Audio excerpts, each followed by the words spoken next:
Lacho elokwito abumbana amagama esithi Ekhaya Jikelele. Bukilisa ngena ke sele sikabiliseka kule yure yokugqibela yenkqubo yanamhlanje. Siyakhahlela kubantwana begazi. Sicama kushe kwizihlwele zokhanya makhe sibashukumise omazipho bhongweni onquko dlangamandla ochawe ojwarha amacirha amagcina ochangisa ochezo rhadebe ogabe manqosini onxasana ofaku. Tsi bengazibiza zonke mbukeli wami kodwa ke ixesha lutshaba nqangani intsiba zayo. Masingalibazisi ke sikhabele ezimpondweni kuqhawuka kunobathana kusuka utyonge emaqaleni abantwana bedlala ukanti ke nalelinye inqaku ongalindela.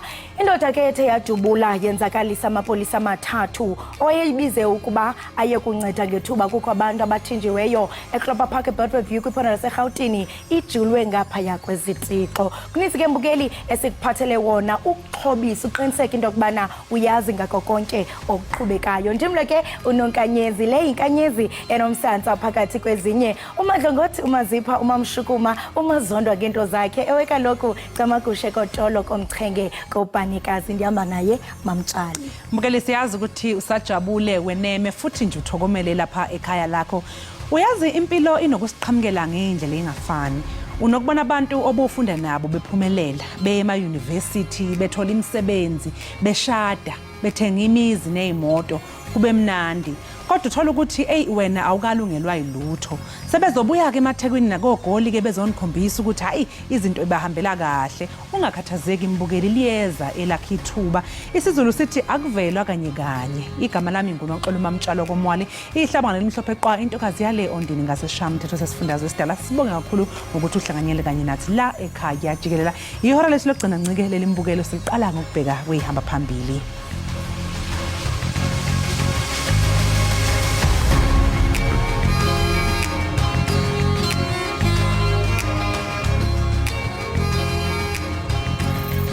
We're very sad that on their way back home in Mpumalanga, these are comrades from the Chief Albert Luthuli sub-region and perished on the road. Liphinde lehlelwa ngumshophi iqembu elibusayo ngempela sonto ngemva kokushona kwamalungu ayo abebuya embuthanweni weANC enkundleni yezemidlalo iMoses Mabhida eThekwini. Lengozi yenzeke kwaZulu Natal.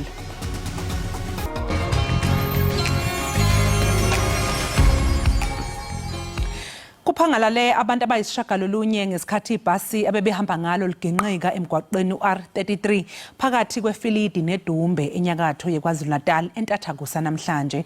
Kukholakala ukuthi leli bhasi belibiyele eMpumalanga lisuka emcimbini weANC eMoses Mabhida eThekwini nokuyilapho beyethula khona izithembiso zokhetho. Kukholakala ukuthi ibhasi belibhekise amabombo esabelweni eMpumalanga liphuma emcimbini weANC wokwethula komqulu wezethembiso zokhetho obubanjelwe enkundleni yezemidlalo iMoses Mabhida. Isigameko senzeke entathakusa emgwaqeni uR33 phakathi kwaseFilidi naseDumbe. According to a preliminary report, the bus was traveling from the Moses Mabhida Stadium when it overturned. 8 people have so far been confirmed dead and scores injured. Those that are injured have been taken to various hospitals in the area for medical care. Okhulumela iANC uMahlengi Bhengu Motsiri uzwakalise ukushaqeka wadlulisa amazwi enduduzo emindenini esemanzini. We're very sad that on their way back home in Mpumalanga, these are comrades from the Chief Albert Luthuli sub-region and perished on the road. They were in a bus. But we do want to say to members of the ANC, condolences. More importantly, we want to say to the communities where they came from, to the families more importantly, immediate families, extended families, their loved ones, their friends, and their closest comrades, that akwehlanga lungehlanga.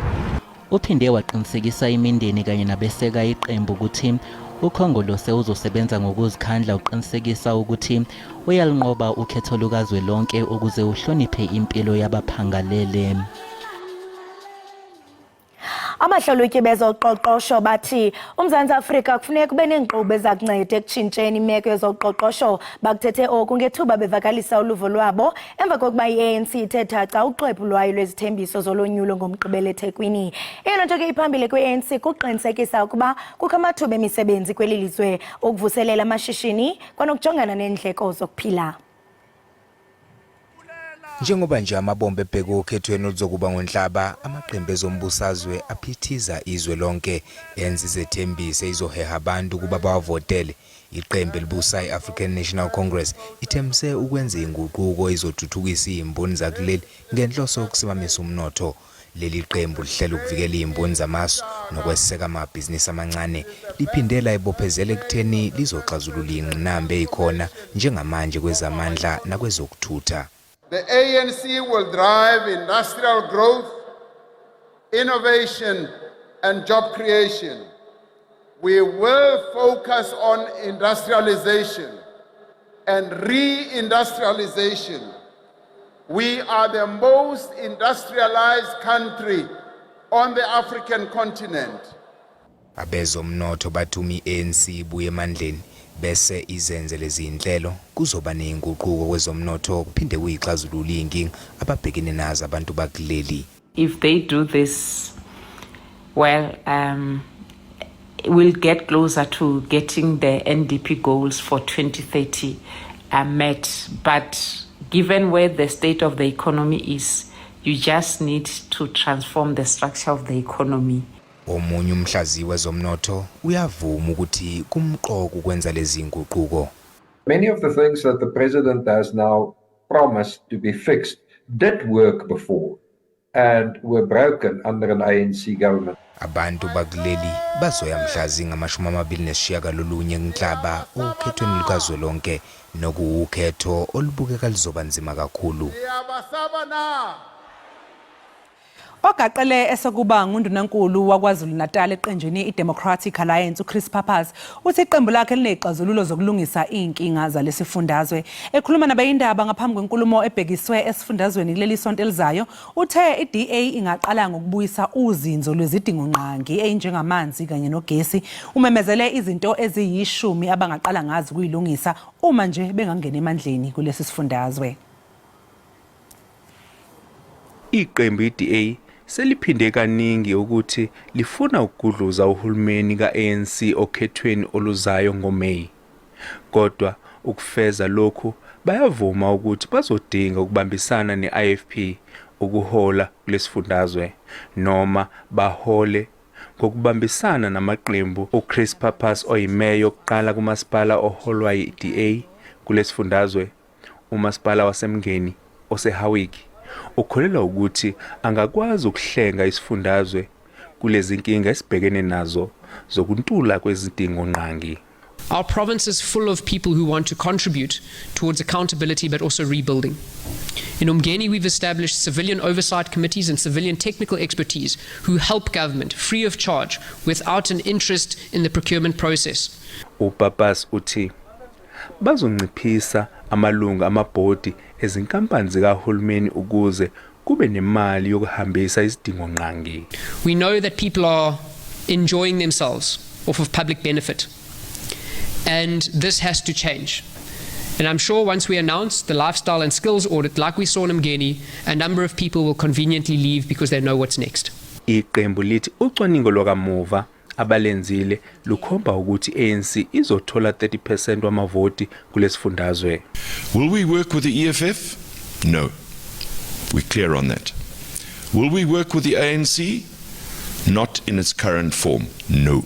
Londi Khadeb, SABC News eThekwini. Indoda ethe yadubula yenzakalisa amapolisa amathathu awayebizwe ukuba yokunceda ngethuba kukho abantu abathinjiweyo eCloper Park eBotford View kwiphondo laseRhawutini ujulwe ngaphaya kwezitixo. Abahlali bakule ndawo bathi bafumana isikhalazo malunga nenkosikazi nabantwana bayo abavalelwa ngumyeni welibhinqa, kwaye bathi bakufika kwindawo yesiganeko umrhanelwa wadubula wenzakalisa isalamane sosapho besihleli naye endlwini. A 38-year-old man was arrested after he allegedly shot and injured 3 police officers who responded to a hostage situation on Sunday, the 25th of February 2024, at approximately 7 o'clock in the morning. Police received a complaint about a wife and children who were held hostage by the husband in Cloper Park in Bedfordview. As the police arrived at the scene, the suspect fired shots at them and also shot the family friend who was also inside the house.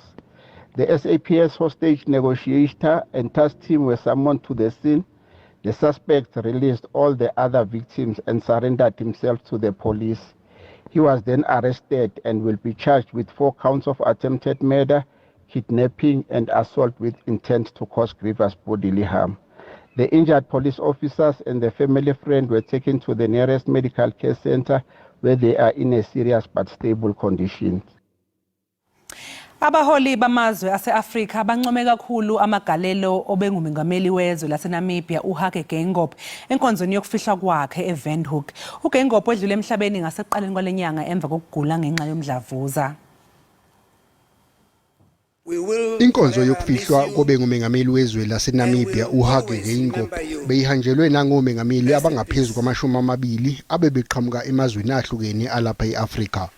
Ungqongqoshe uNkosazana Dlamini Zuma obemele umengameli waseNingizimu Afrika uCyril Ramaphosa uchaze Geingob njengomholi obephokophelele ukuthuthukiswa kwezwekazi lase-Afrika. Dr. Geingob offered so much to the people of Namibia, of our region, the continent and the world.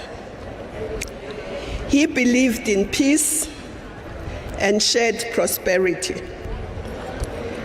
and was unflinching in pursuit of the Pan-Africanist ideals. President Geingob initiated the Harambee Prosperity Plan 1 and 2, with the stated objective of strengthening effective governance architecture, the social progression of vulnerable and economic infrastructure advancement for Namibia, as well as enhancement of Namibia's standing in the international arena. Dr. Geingob championed the creation of Namibia's Sovereign Wealth Fund. Umengameli omusha waseNamibia uNangolo Mbumba wethembise ngokuthi uhulumeni wezwe uzoqhubeka lapho kugcine khona obengumengameli Geingob. Isikhululo sikanomathotholo ye-SABC kwekwezi FM kokubambisana nomasipala waseThembisile sibambe umsitho wokuqala wenkcubeko phansi kwentetho ethi zikhakhazise ngesikhethu, nto leyo ethetha ukuba zincenge imvelaphi yakho. Masijonge mbukeli konke okuthe kwaqhubeka kulo msitho.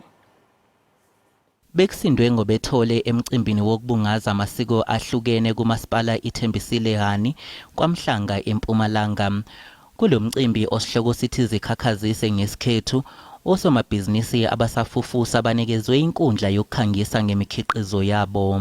The business I'm running is an apparel business, so all we do is all about apparel and clothing for everyone. Main ages is between your youth ages mostly. So even exhibitions like this work for us because they give us more exposure around the community and to the relevant older people that want to see us grow. Abathandi bobumnandi nabo babheme bakholwa kulo mcimbi. Ngijabule kakhulu ngijabulele kwekwezi FM wasilethela umnyanya omkhulu osengaphana eMpumalanga. Ngijabule kakhulu. Isizwa mnandi sankari sindebele ngoba lisiko lami njengoba bathi ukuthi zikhakhazise ngesiko lakho. Ngiyazikhakhazisa ngesiko lami futhi ngiyasithanda singene ehlizweni. Abahleli bomcimbi bathi inhloso yawo ukubungaza amasiko ahlukene kulo masipala. Inkhambeli zethu zonke zitshengise ithabo hle, zitshengise ukuthabela umnyanya.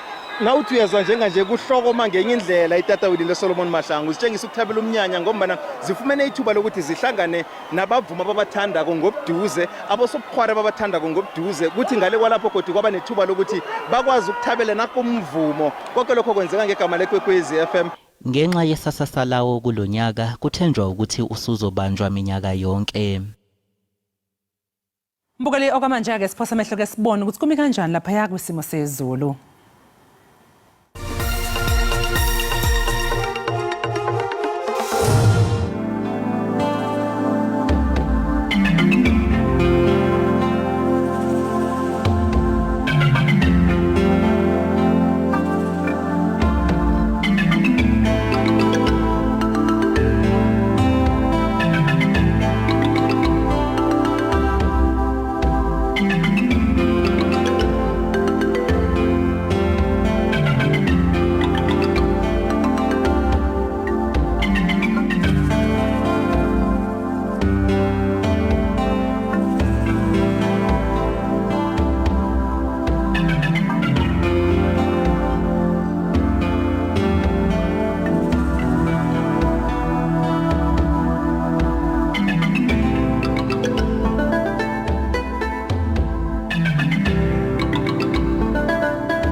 Siphendeka sikwamukela mbukeli ke lapha ekhaya Jikelele. Sibonga kakhulu ukuthi usahlanganyela kanye nathi. Unduduzo Mkhize owaziwa ngelikagubhela okuyigama lakhe lestage usezakhele igama njengembongi ekhokhelwayo ngeinkondlo zayo. Ubuye ke abe ngumlingisi nombhali oqavile kanti yena usihambele ke unduduzo lapha e-studio ukuze phela asixoxele nje ngohambo lwakhe kwezobuciko. Sikubingelele ke nduduzo sikwamukele gubhela. Ngiyathobeka ngizizwa ngisekhaya ke vele ekhaya Jikelele. Kusekhaya ave sijabula abantu babesho ukuthi banethezekile ngoba yikho lokho esikufunayo. Kuphela mhlawumbe ngakuqala nje usitshela ukuthi uthando lwakho lwaqala nini wabona nini ukuthi yazi nesipho lapha ekhayeni inkondlo. Nginenkolelo ukuthi kwezinye izinto noma ngakuthiwa ubuyithanda kodwa zikufica ungazelele. Abanye babafundisi namhlanje kodwa mhlawumbe ubufundisi bakhe bamfica esethaven nje iphuzela utshwala then izwi lenkosi lafika. So nami ngangiyifundela ngise FET I think ngangenza ugesi then mangibona ama poetry session ngathi nama uthi ngeke ngenze lento how bayithanda abantu the rest is history. Hayi ngathi fairy tale ke mfondini. Awusixoxele nje nangokuthi ena yiziphi ke inhlobo zeinkondlo oyihayayo zinamuphi umlayezo ngaphakathi nanokuthi uma ubusukubhala inkondlo usuke iqhuquzelwe yini ukuthi ubhale leyo nhlobo yenkondlo. Ngicabanga ukuthi ngoba ngumuntu okhule ngenkolo yabo so inkondlo zami ze spiritual kakhulu ngoba ngikhule nje ngikhuliswa ngenkolo but ngiyathanda inkondlo eziqhuquzela abantu because inkondlo zakudala nezamanje isafana ama struggles manje abantu sebe faceana no anxiety ama stress ama depression so inkondlo yakho fanele ihlale umuntu mayeqeda ukuyilalela alapheke. Hayi cha ngibonile lapho uma uyiqala leseqaleni ubuthe izandla ngasho ngathi awaqala umkhuleko madoda not umoya. Awusitshela ke nangombukiso wabanawo ngonyaka u2018 wakuthini Gubhela chapter 1? Yes kwakuyi one man show it was 2018 ngangine one man show lapha endaweni yase Bed Center kodwa ke nakulonyaka nginayo ke endaweni yase ICC ngomhla ka23 March. Hayi bo Gubhela and izobe inkudlwana kakhulu ngicela ukuthi iACC ivenue yokuqala ngiqa ukuthi ingakwazi ukuhost ipoetry ngoba asikaze sayitshethe ipoetry bingakhula to that level but siyabona ukuthi siyakhula ngicabanga ukuthi nabanye abafethu abayolandela ngemuva sebeyogcwalisa istadium. Hayibo manje umuthi one man show kusuke kuyishow yakho nje ukhaya izinkondlo ezahlukahlukene izinkondlo nje ezahlukahlukene. Hayi Gubhela ukuze kuya ngale but ke suke sihamba no music kukhona iband siblenda kamnandi nomculo ngoba ngeke nje ulokumile nje uhayile nje lokho uhayile yeah. Ngiyazi ukuthi ke futhi ke wake ngo2019 wathola indondo lapha kuma Satma Awards yokuba uyohaya inkondlo. Awusixoxele ngalolu hambo lwakho. Ngicela ukuthi kwangijabulisa kakhulu njengomfana wasemakhaya ukuthi ngirecognize noma ngithola indondo kanjalo yize noma mina ngingathandi ukuthi umsebenzi wami mhlambe ngiwuchaze ngenxa yendondo sengizitholile kodwa ngiyafisa ukuchaza ngenxa yempilo zabantu engizishintshile but nayi award yasho lukhulu ngoba sekwenziwe konke usuyitholile imali wakudla ukudla ngazi inkondlo kodwa into esalayo ikhombisa izingane zakho ukuthi ngake ngenza ukuthi ngaba sesigabeni esingaka. Hayi ke Gubhela sokuthini ke ngiyakuza ukuthi uphuma le eMaritzburg. Ungathini nje Hayi lidinga ndina ke nina nivele nisi nje lilethe umkhuleko ukuthi alizoba ngcono izo so ungathini ke kumuntu olapha oselokishini abantu ababengayitshela ukuthi hawu izinkondlo sengaze igqame kangaka umuntu obhalayo ngamguguzela kanjani ukuthi lalela qhubeka ubhale uhayi izinkondlo likhona ikusasa kulento. Mhlambe not obhalayo kuphela ngathi mina indlela esibaningi ngayo emhlabeni lento eyicabangayo sekunomuntu oseyenza uma uhlezi wena ucabanga ungenzi uhlezi urich emqondweni kodwa ungenalutho ephaketheni kanti impilo ifuna abantu abazofaka isandla bebuye nawo ephaketheni so wonke umuntu akaphume eyozama. Hawu siyabonga kakhulu ke ngesikhathi sakho Gubhela ngiyazi ukuthi awakahambi usazosinikeza inkondlo umbukelo besixoxisana naye ke uGubhela ebesixoxisana naye mayelana nezinkondlo zakhe azozihayela zona ezimnandi kakhulu ke umbukeli njengoba esho naye ukuthi cha izinkondlo zakhe yena ufuna ukuthi ziyaduduza eziyelapha njengamanje ke Gubhela ake sikushiyele inkundla ushaya udume ngazo. Sonke empilweni ngasikho la sifisa ukuba khona ngokwempilo kodwa kasiyeke ukuzama. Sonke empilweni ngasikho la sifisa ukuba khona ngokwempilo kodwa kasiyeke ukuzama. Noma usuhla kaniphe kangakanani empilweni ngeke ube nalo iqhinga lokuchazela isisu uma sesifuna ukwazi. Isifiso sami ngalembhalo ukunifundisa ukudoba inhlanzi ngifisa ukunipha inhlanzi eningayazi itholakala kanjani ngoba iyaphela bese indlala ivuka kabusha izolo bengishayela abantu ihlombe namhlanje ihlombe elikhalayo ngathi lishayelwa mina igama lami lilotshiwe empumelelweni ngifasa amateku ngiyolanda izinto zami vuka sambe sozami akusilona iphutha lakho ukufela osizini akusolona iphutha lakho ukuzalela osizini kodwa kuyiphutha lakho ukufela osizini izolo uzamile wahluleka buyela khona koze kuhlangane vele imitha ngakho ukuphindwa sisho njalo isiZulu abantu esiphila nabo banomthelelo omkhulu empilweni esiphilayo manje ingakho kumele uhlale nabantu abazokukhombisa ukuthi imali yenziwa kanjani ungahlali nabantu abanemali ongayazi bayenza kanjani ujabulela ukukhangeza ugcina usibiza abafana abancane ngobrazo ngoba nakho nje ubheka ishumu likagwayi vula amadlebe ulalele kusho umama wathi mase ngishonile ngifuna ukukhalela ukuthi kangisekho emhlabeni ungakhalela ukuthi uzodlani ngoba nakho sengife nemali yami yempesheni vuka uyozakhele yakhe impesheni wathi ungabibikho umsebenzi obukela phansi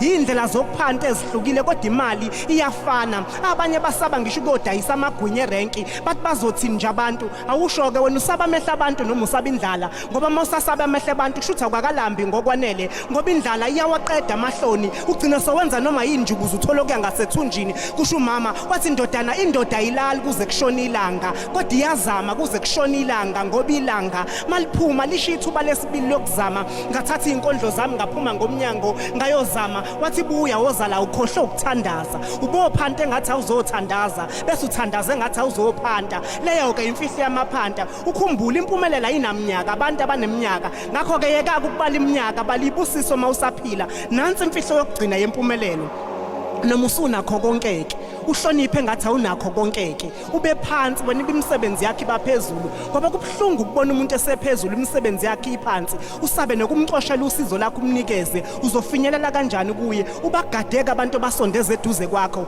abanye basondelela ukukushaya kahle eduze ngoba mabekude abafinyelele kuwe abantu abaningi ubuntu omncane sebenza kanzima ke uzuphumelele beze bethi abantu uthwele ithukuthuku zakho zibe ofakazi zithi siyamazi lo ubejuluka igazi ngoba impumelelo ilingisa umnikazi wayo mayelele nayisukilele nanku umbhalo ngokagubhela chapter 1 verse 1.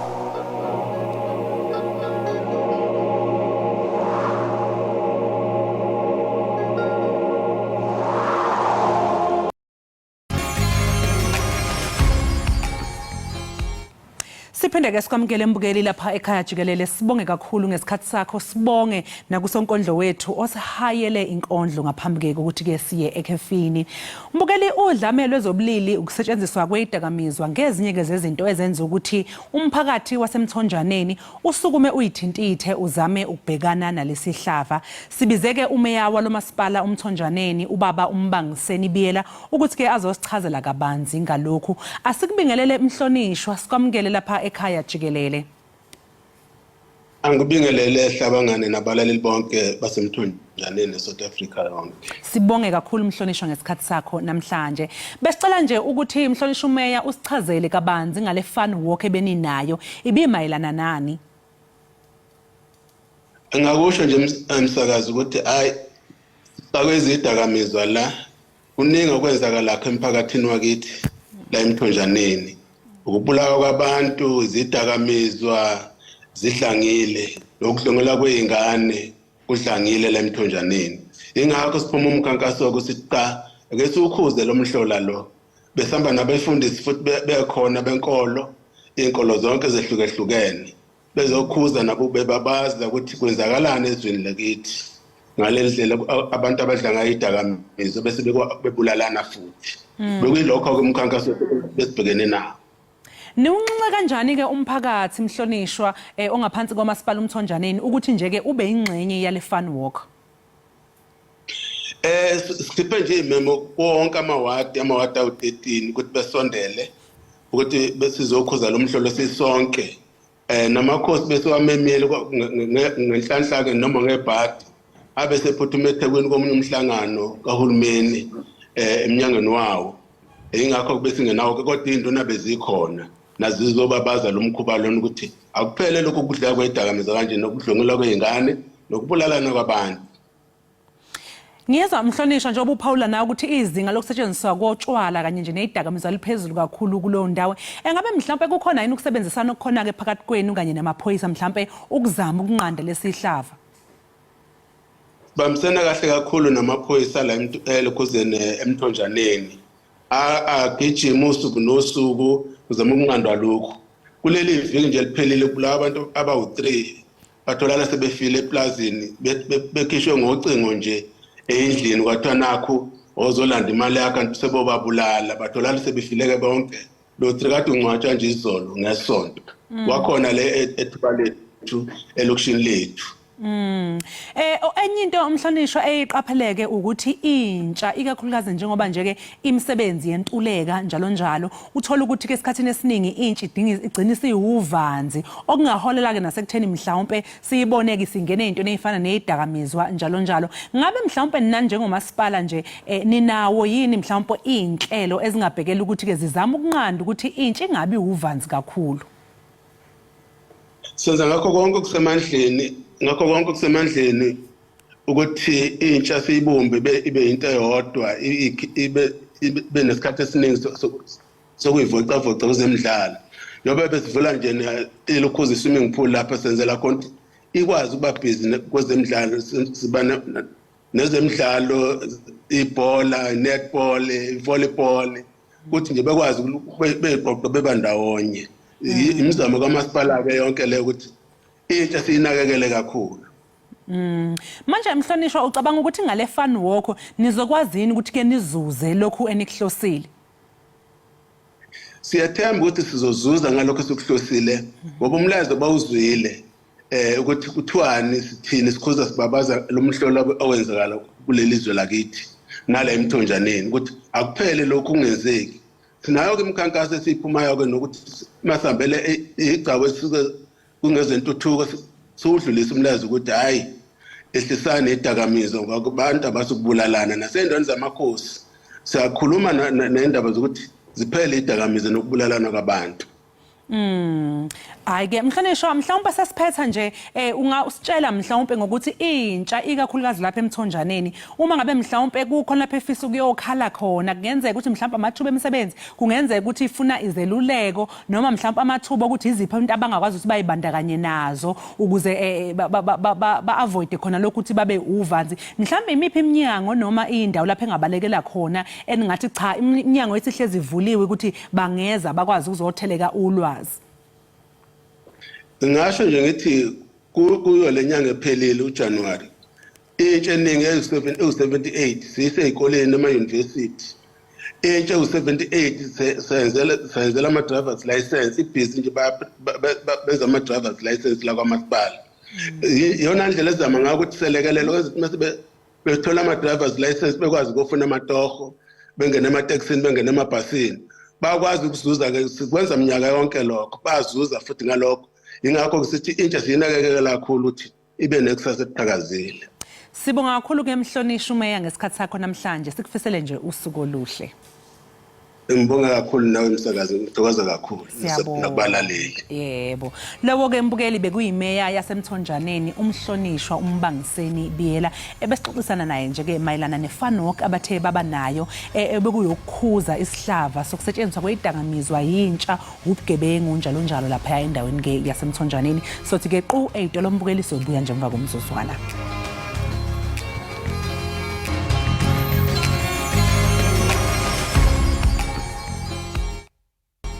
Enkosi kakhulu ngokuhlala nathi nisasibukele apha ekhaya Jikelele. Namhlanje ke kwisiqendu sethu sezempilo sijonga i-malnutrition nesisimo ke sokungondleki ngendlela efanelekileyo nesibangelwa ke kukunqongophala kwezondlo ezidingekayo empilweni yomntu. Oku ke mbukeli kokele kubeni umuntu abenomzimba omncinci okanye omkhulu ngaphezu kwalowo ufanelekileyo. Ukuva banzi ke ngale meko ngoku siqhagamshelana noGloria Gumede oyingcali yokutya i-dietitian ngelasemzini.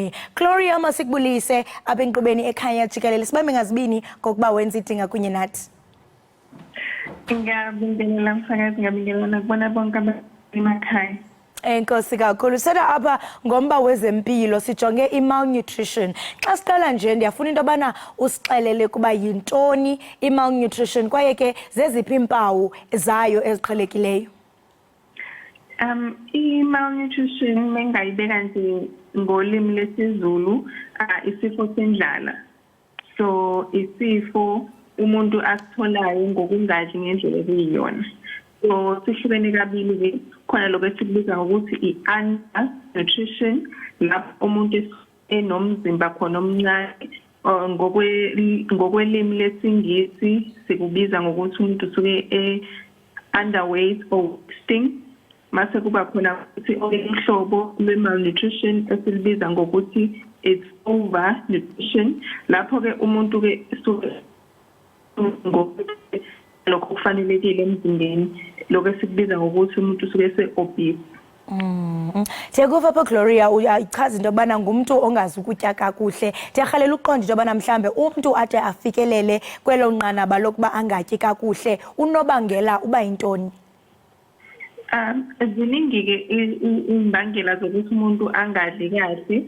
Mhlampe mengase ngichaze lokho undernutrition umuntu mesuke emncane ngokomzimba kungenziwa mhlambe ukuthi umuntu usuke uyikona ukudla okungekho ekhaya, mhlambe umuntu akasebenzi so akakutholi ukudla okwanele. Okunye kungenziwa ukunganaki nokungabi nalo ulwazi ngokudla. Umuntu bengazi ukuthi kufanele edle kanjani agcine esegula ngoba udla kancane akayitholi imisoco ekufanele ayithole. And then uma siya kwi-overnutrition kwebakhulu ngomzimba, ngingasho ngithi suke nakhona kungabi nalo ulwazi olufanele ngokuthi kumele sidle kanjani. Umuntu agcine noma ngayini ngaki mase umuntu agcine semkhulu ngokomzimba. UMzantsi Afrika siyaqonda into yokubana lelinye lamazwe aphezulu kakhulu xa sizawujonga amazwe anendlala ne-malnutrition. Kwaye kuyabonakala into yokubana abantu abachaphazeleka kakhulu ngabantwana. Ndithe xa ndenza uphando ndafumanisa into yokubana 27% yabantwana abangaphansi kweminyaka emi5. Ndiyafuna uqonda into yobana mhlambe umzali angamncedisa njani umntwana ombonayo into yokubana ukule meko, kwaye nomntu ke ongengomntwana angaqinisekisa njani ukuba utya ngendlela efanelekileyo? Ngiyajabula ukuthi ukubalile lokho msakazi ngoba impela sibhekene nenkinga for abantwana abangaphansi kweminyaka ibona ngempela abasengcupheni yesifo lesi se-malnutrition. So abantwana abangaphansi kweminyaka ewu5 baya lokho esibiza nge-growth monitoring promotion. So abazali abagcizelele ukuthi azeqhelezwe insuku lezi sebebekelwe zona ukuthi baye ekliniki. La befika khona umntwana bayamkala bamthatha isindo mase beplotha kuma-chart umntwana mase beyamtshela kumama ukuthi hayi umntwana ukhula kahle noma akakhuli kahle. Ngaphe kwalokho abazali khona ekliniki bathola ukubaluleka ngokudlisa umntwana lokho esikubiza nge-feeding. So kungawukuthi umzali uyancelisa ibele noma iformula or umntwana useqalile ukudla, so bayathola ukuthi balulekwe ekliniki ngokuthi kumele umntwana adle kanjani. And then kusiza kubantu abadala, ngingasho ngithi kubalulekile ukuthi umuntu abone i-dietitian uma engaqondi kahle ukuthi mhlampe kungawu-malnourished noma umkhulu kakhulu, kwamele abone i-dietitian ekuyona esiza ukuthi im-assess im-classify ngendlela ekuyiyona. Ndiyafuna wethu wena Gloria njengoko uyi-dietitian into bangana mhlambe kule meko iqhalabisayo lapha eMzantsi Afrika xa sizawujonga inkqubela phambili okanye i-progress with i-health system yalapha eMzantsi, ingaba abantu bayakwazi into yobana bafikelele ekuncedweni yiyo le nto sithetha ngayo namhlanje? Kwaye ndiyafuna uqonda into yobana ingaba zikhona i-nutrient deficiencies ezingahoyiyo abantu okanye abantu abangazihoyiyo? Yes, ama-nutrient deficiency akhona abantu abaningi abangawanaki. Izobalula amathathu. So eyokuqala le biza ngokuthi anemia. So i-anemia kusishonelwa ilokho esithi blood. Mhlawumbe ukuze sikubeke nje simple term, umuntu usuke engenalo igazi lanele emzimbeni. Abanye baze badinge o-blood transfusion mase kumele aze esibhedlela. So esibili-ke lesi i-calcium esiza-ke emathambo, strong bones and teeth. For abanye especially aba-malnourished because nemisoco abangafinyeleli kuyona abangakwazi ukuyithola, umuntu-ke agcine esenenkinga yamathambo. And then also uvitamin D ekubona okelela emzimbeni ukuthi kwenzeke i-calcium. Now futhi most people abanenkinga ukuthi babe deficient ku-vitamin D, and vitamin D uyatholakala the sun exposure, kushuthi ukuba selangeni akwazi ukuthi uthole vitamin D. So for abantu abangakhona isikhathi sokuthi babe phandle bagcina sebeba nenkinga yokuthi bangabi nawo vitamin D efanele emzimbeni yabo. Ingabe ukusela amanzi kakuhle kuncedisa njani i-preventing kwi-malnutrition? Ukuphuza amanzi kubaluleke kakhulu ngoba kwenza emzimbeni. So angithi imizimba yethu iyayidinga igazi. Most of imizimba yethu yenziwa amanzi. So kubalulekile ukuthi umuntu ahlezi ephuza amanzi, and for abantu ababa-malnourished inkinga ababhekana nayo uthola ukuthi omunye uyahlanza ukuthi sikubiza nge-vomiting, noma omunye uba yokukhishwa isisu lokho esikubiza ngokuthi i-diarrhea. Ukuba hydrated kuyasiza kakhulu ekuthenini umuntu angagcine esephelelwa amandla noma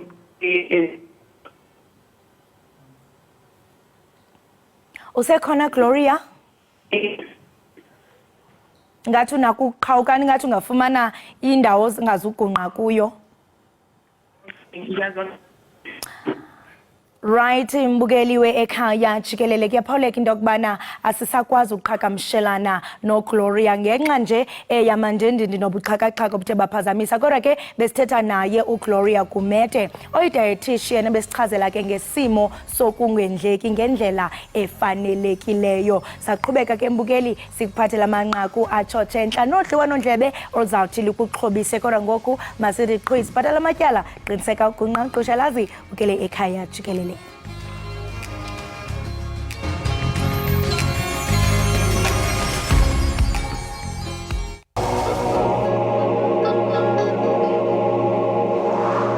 Mina ngibuye ngixekelone iBhayibheli ngokusidwebela isithombe sikaSathane njengendoda ephatha imfolokho esho ngamehla abovu yimpondo kanye nomsila. La ngabe lisachaza ukuthi kuyenzeka uSathane afike njengomngane ahleke kuvele lomhlathi kanti uthi lala lilaza ngizokwengula nganginomngane. Mangithola ithuba lokukhuleka ngibiza igama lakhe ekukhanyeni, naye mayethola ithuba lokukhuleka abiza igama lami ebumnyameni einkambeni nganginomngane.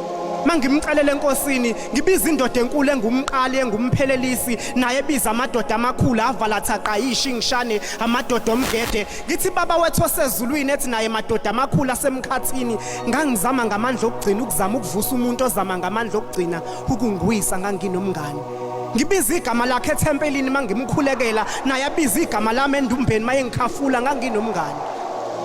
Kophenqa amakhasi encwadini kaGubhela nasi isifundo ukuqaphela ukuphila nabantu enikhuluma ulimo ningafani nabo, ngoba ukuhamba kwesikhathi inkulumo yagejana ubosifundisa ukulalelisisa kahle lokho kungashiwongo kulokho kushiwo manixoxa nabangani bakho nganginomngane.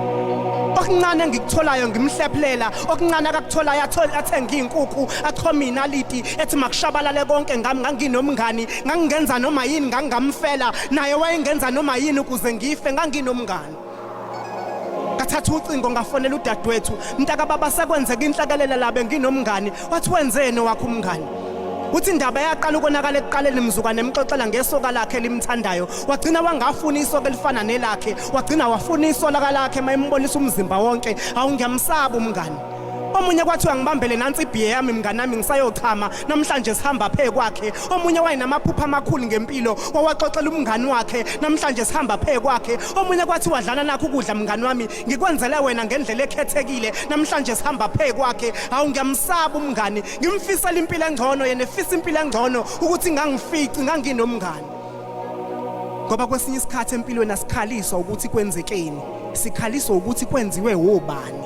Hawu nawe mbopha kasithayi Nkosi, sivala amehlo ethu enyama bese usivula kamoya, sikwazi ukubona abazoqeda ngathi masisazama ukuqala ngathi.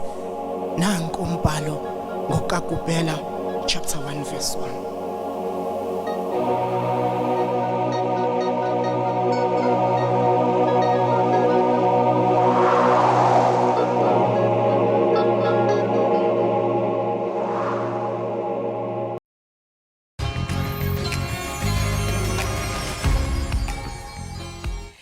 Siphinde sikwamukele mbukeli lapha ekhaya Jikelele. Sibonge kakhulu ukuthi ke usahlanganyela kanye nathi kusukela kuseni ngehora lesithupha kuze kube imanje. Umbalenhle ungumbhali weincwadi owasesikhaweni waqoqozelwa uthando lokubhala nokungena kwakhe esikoleni esifundisa ngolimi lwesingisi. Ushicelela ke imiqulu emine yencwadi yakhe ethi The Undying Spirit of a Woman. Futhi ke usezuze neindondo einingana okubala kuzo ke nendondo yababhali African Honorary Authors Awards ngencwadi yakhe ke The Pink Couch. Umbalenhle ke weluleka ababhali basafufusa futhi uhlose ukuqhubeka nokuqhakaza njengombhali. Sinaye ke lapha ekhaya Jikelele sixhumana naye ngocingo. Mbalenhle asikubingelele sikwamukele lapha ekhaya Jikelele. Sibonga kakhulu ngesikhathi sakho namhlanje kuseni. And thank you for having me. Siyabonga. Mbalenhle kule ncwadi ubhale ngesipiliyoni sokweqa emngceleni kanye neingozi ezikhona kulolu hambo. Ngabe yini legqugquzele ukuthi ubhale ngalesi sihloko? Ngicabanga ukuthi ukuba exposed ngoba sengihlale eduze kwakhona la semmeleni sengifuna ukufundisa nabanye because abanye sibuke ukuthi indawo la econnect ama countries kuphela kanti maningi amanye ama activities ayenzekayo around the border. Lakho nje ungasitshela mhlawumbe nje ke ezimbili nje ama examples ezinto ezenzeke emngceleni eziyingozi. Eyona kakhulu yona lengibhale ngayo kuso le story abantu abangena la eSouth Africa abangena between countries ngaphandle kwemvume neingozi ababhekana nazo abahambi la khamba khona abanye abantu bagcina sebehamba ehlathini of which kunezigebengu kunezilwane eningi abalimaza kunye okuningi okuyingozi kubona.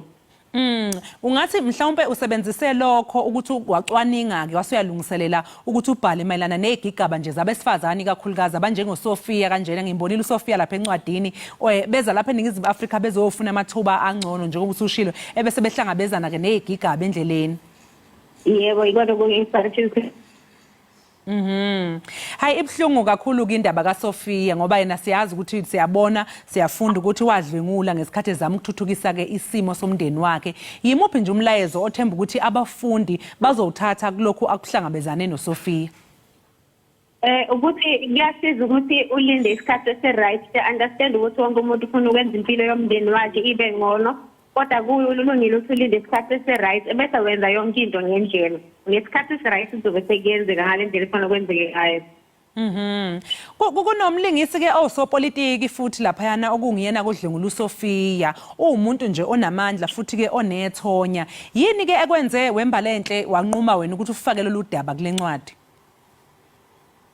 Abantu abaningi ngalokuthi basuke sebe desperate ngiyakhothi igama lezulu basuke sebe desperate ukuthola usizo bagcina sebeyilahlela noma ikuphi ukuze bathole usizo. So kubalulekile ukuthi umtheke umuntu ukuthi for everything especially laba abancane kunabantu abavele bazavele kubona ukuthi bazobasiza but fanele ucheck ukuthi lo muntu offer ukuthi uzokusiza yena ulindeleni in the process because akekho umuntu ukuthi angavela kwenza nje noma yini engalindeleki ukuthi yena in return.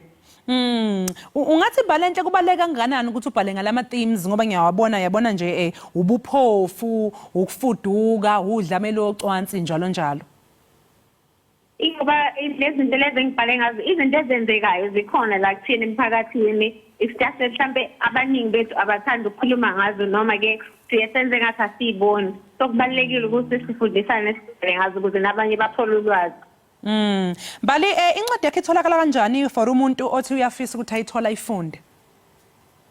Itholakala ikona amazon.com or bangangithinta mina directly. Angazi ngabasho social media handles wami. Yes, Sisi, please do. Okay, I'm available on Facebook. Imbali Kabamba, yamaqabashe Kabamba. Okay. Hayi sibonga kakhulu ke Mbalenhle ngesikhathi sakho ukuthi usixoxele ngencwadi yakho ethi The Pink Couch. Sikufisele nje konke ke okuhle. Ngiyabonga kakhulu.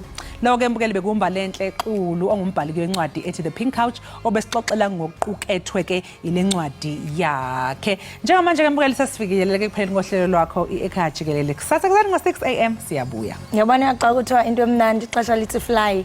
Iflylela namhlanje kodwa ke sibamba ngazibini mbukeli ngokuba ube nathi kaloku xa siyiqala de sibe kanti siyayisonga kube kuhle nani nizawuzama niyonqonqoza nizama imisebenzi kukhanye icama livume makube kuhle chozi. Sale kahle.